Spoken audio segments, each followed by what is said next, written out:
کی وہ بھی حضور کی دیوانے. اس زمانے میں ہوائی جہاز وغیرہ نہیں تھے، اونٹوں پر لوگ جاتے تھے حج کے لیے. حج کا موسم جب آیا تو اس کے دل میں وہی تڑپ پھڑک اٹھی کہ اللہ مجھے دیتا تو میں بھی چاہتا. اور اس زمانے میں اس گاؤں میں ایک حاجی صاحب کو بھی جانا اور لوگوں کو اعلان ہوا، لوگ مسجد میں ملنے آئے، وہ بھی گیا، وہ بھی حاجی صاحب سے ملا، کہا حاجی صاحب ہمارے لیے بھی دعا کرنا، اللہ ہمارے لیے بھی کوئی وقت لائے. حاجی صاحب نے کہا ضرور، سب کے لیے دعا مانگیں. کچھ وقت باقی تھے، حاجی صاحب کی طبیعت خراب ہوئی، بیمار ہو گئے. ایسی بیمار ہوئی ہے کہ اٹھنے کی نوبت نہیں آئی، اٹھ نہیں پاتے تھے. وہی تڑپ میں، وہ بھی حاجی صاحب عاشق تھے، وہی تڑپ میں حاجی صاحب سوئے تو رات کو خواب آیا. اللہ اکبر، اللہ. خواب میں میرے اور تمہارے آقا نبی کریم صلی اللہ علیہ وسلم نے کہا، اے اللہ کے بندے اور میرے امتی، یہ جو بھی خرچہ ہے جو حج کے لیے تم نے جمع کیا ہے وہ تمہارے شہر میں چنائی کا کام کرتا ہے، سر پہ پگڑی باندھتا ہے، چہرے پہ داڑھی ہے، نام عبدالکریم ہے، اور تمہیں بھی وہ ملنے آیا تھا. اس سے ملو اور یہ سارا جو کچھ بھی خرچہ آپ کرنا چاہتے تھے، آپ لا کے لینا چاہتے تھے، وہ سارا تحفہ اسے دے دو اور سمجھو کہ تمہارا حج ہو گیا. اور حضور نے بشارت تھی، خواب میں سرکار نے بشارت دی. وہ خوش ہوا، اس نے گاؤں میں ڈھونڈا، جامع مسجد میں ڈھونڈا، لوگوں کو بات کی. اب وہ شہر بڑا تو ہے نہیں کتیانہ، میں گیا ہوں، کیا ایک تعلقہ ہے چھوٹا سا انڈیا میں، گجرات میں، سوراشٹر گاؤں میں ایک کتیانہ نام کا شہر ہے، اور بالکل چھوٹا گاؤں ہے، لگ بھگ 20-25 ہزار کی بستی ہوگی. تو فوراً اس کا پتہ مل گیا. حاجی صاحب نے خواب سنایا، روتے روتے وہ بھی سن رہا ہے، مسجد کے امام صاحب بھی سن رہے ہیں. حاجی صاحب سناتے جاتے ہیں، روتے جاتے تھے. اس وقت کے امام بھی اللہ والے تھے، عاشق تھے. خواب سنانے کے بعد کہا کہ کریم بھائی آپ میرے گھر پہ آئیں، امام صاحب آپ بھی میرے گھر پہ آئیں. کیا میں مہا مصیبت سے، بہت مشکل کے ساتھ میں آپ کے پاس ہی آیا ہوں، اللہ کے گھر میں آپ کو بلایا اس بات کے لیے میں پھر آپ کے پاس آ نہ سکوں. لوگوں نے مجھے اٹھا کے لائے ہیں، تو آپ مہربانی کریں ہمارے گھر آئیں، دعوت کھائیں، اور میرا جو بھی ہے وہ آپ کا ہے، آپ تحفہ لے کے جائیں. اس زمانے میں پاسپورٹ وغیرہ کا بھی بہت مشکل تھا. چلے سمندر کے اونٹوں کے ذریعے، سمندر کے ذریعے چلتے تھے. کچھ اونٹوں کے ذریعے چلے، کچھ زندہ کے بعد سمندر کے ذریعے چلے. بہا مصیبت کے ساتھ وہاں پہنچے. وہاں پر بھی عبدالکریم اللہ کے بندے، عاشق رسول عبدالکریم کی وہاں پر بھی واہ واہ ہو گئی. وہ ایسے ہوئی کہ وہاں کے بڑے رویل خاندان کے کچھ لوگ اور سعودی کے بادشاہ، سمندر جہاز کے ذریعے آنے والے لوگ تھے، وہاں کھڑے رہے.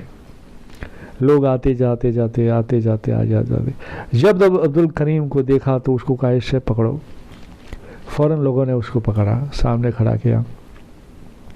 وہ بیچارہ بھولا بھالا ہمارے ہندوستانی کاٹھیا واڑی کانپنے لگا، اور عربی تو نہیں جانتا تھا، ٹوٹا پھوٹا ہندی جانتا تھا. وہاں بھی کسی سے پوچھا یہ کون سی بھاشا جانتا ہے، آپ کو جانتے ہیں؟ فوراً کوئی ہندوستانی تھا کہ وہ ہمارا ہند کا ہند کا ہے. تو بولے ٹھیک ہے، ہندوستان میں بات کی. وہ بادشاہ نے کہا عبدالکریم پہلے ہماری طرف سے آپ کو سلام.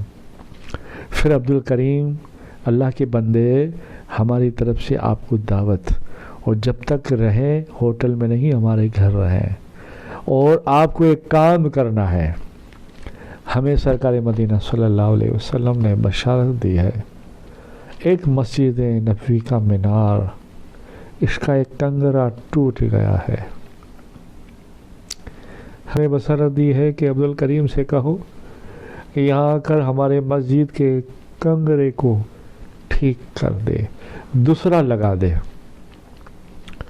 وہ بادشاہ نے کہا ہمیں سمجھ میں نہیں آتا، یہاں لاکھوں ایسے آدمی تمہارے جیسے مزدور مل سکتے، اچھے سے کام مینار کا کنگر کا ٹھیک ہو سکتا ہے، مگر حضور نے تمہیں کیوں چنا ہے وہ مجھے نہیں معلوم.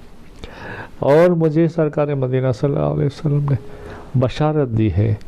پھر اس نے ہاتھ پکڑ لیا بادشاہ نے اور کہا آپ ہمارے گھر آئیے، مہمان بنیے.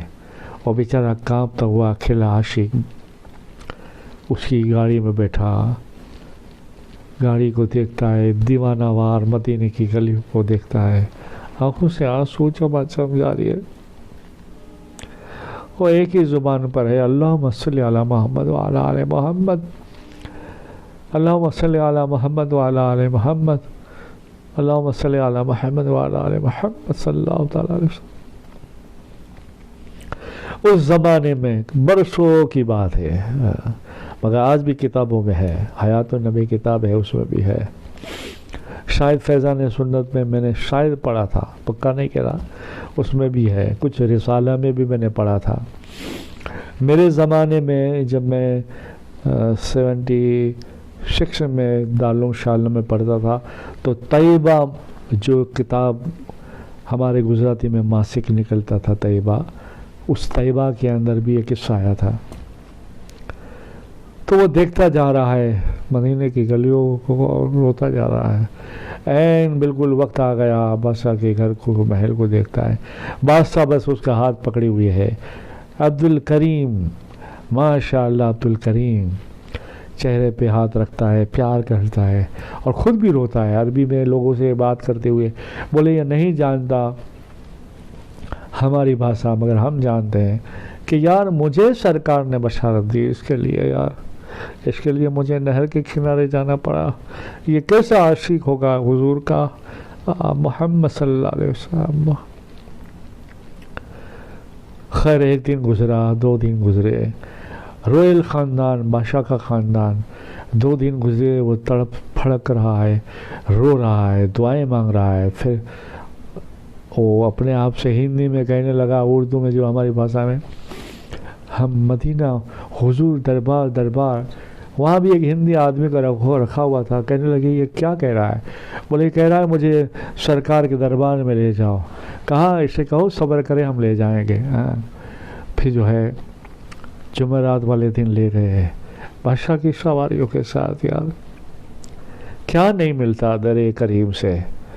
لینا والا چاہیے، ایمان والا چاہیے، عشق والا چاہیے. اس لیے اپنے آپ کو بنا لو، اپنے آپ کو بنا لو، اپنے آپ کو بنا لو. جیسے ہی گنبد خضرا کا دیدار کیا، اس نے دیکھا تڑپنے لگا، پھڑکنے لگا جسم پر. کب کی اپنی تاری ہو گئی اور کہنے لگا فدا قومی یا حبیب اللہ یا رسول اللہ، آپ نے میری سن لی، مجھے بلا لیا گناہگار کو، وہیں سر رکھ دیا.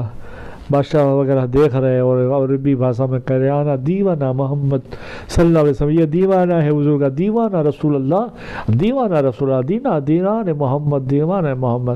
بولے یہ دیوانہ ہے حضور کا، دیوانہ ہے حضور محمد کا، دیوانہ ہے رسول کا. اسے کیا کہے، جو کرتا ہے کرنے دو، یہ مقبول ہے حضور کا. آگے آگے لے گئے، لوگوں کو دیکھ رہے، لوگ ہٹ رہے ہیں، لوگ ہٹ رہے ہیں، لوگوں کو دیکھ رہا ہے. جب سنہری ظالی سامنے آئی، ایک چیخ نکل گئی اس کی زبان سے اور ہاتھ جوڑ کے کہہ رہے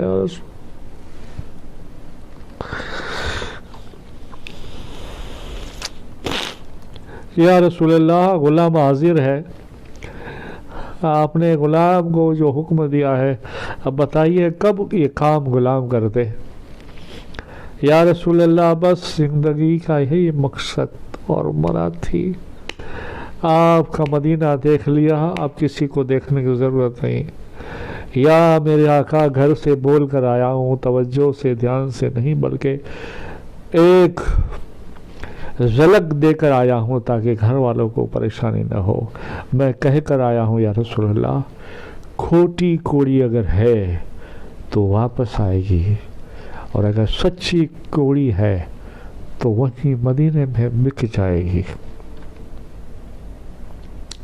اب یا رسول اللہ آپ ہی فیصلہ کریں، اگر کھوٹا ہوں تو واپس بھیج دیجئے، اور اگر سچا ہوں تو تمہارے مدینے کے سامنے جنت البقیع میں کہیں چھوٹی موٹی جگہ دے دے۔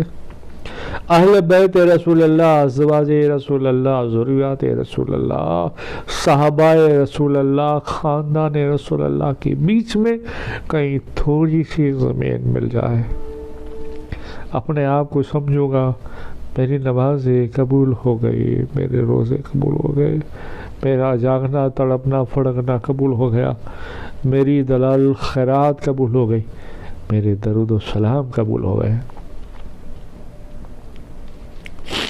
بس ایک ہی دن کی حاضری میں اتنے آہوزاری کی آنسو بہائے اور سرکار پاک صلی اللہ علیہ وسلم کو یاد کیا اور محبت میں تڑپ ہوتی رہی۔ مسجد نبی میں نمازیں پڑھی، اذانیں سنی، تکبیریں پڑھی، بادشاہ کے وہاں کھانا بھی کھایا، رات کو بستر میں بھی نیند نہیں آتی، بس وہی تڑپ ہے، آقا نے جو کام کیا ہے میں کب کر دوں اور میری حاضری کب قبول ہو جائے۔ 3 دن کے بعد تھوڑی عشق کی حرارت اور عشق کے جذبات میں کمی ہوئی،